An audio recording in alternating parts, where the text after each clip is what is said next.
personne n'y croyait et pourtant, il y a un an déjà, l'assurance maladie lançait la téléconsultation. Consultation remboursée par la Sécu à condition que le médecin qui la pratique soit le médecin traitant ou alors que le spécialiste connaisse le patient. Ce matin, l'assurance maladie fait le bilan de cette première année et ça décolle tout doucement, Ève Roger.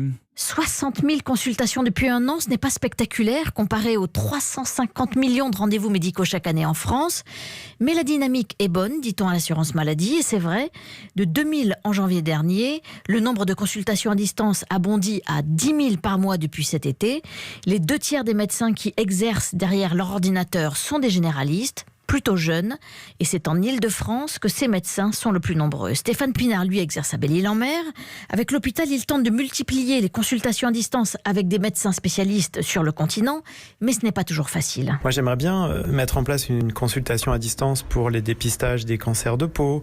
Il faut que je trouve un dermatologue qui accepte de nous consacrer des plages horaires, qui accepte de s'équiper. Et puis, après, si j'ai des patients qui viennent devant la station de téléconsultation, il faut qu'il y ait quelqu'un qui soit présent physiquement, il faut le former. Et donc, tout ça fait que c'est assez lourd. Alors, pour accélérer le mouvement, dès l'année prochaine, les infirmiers libéraux auront droit à un bonus financier pour assister leurs patients, souvent âgés et sans ordinateur, pendant les consultations à distance.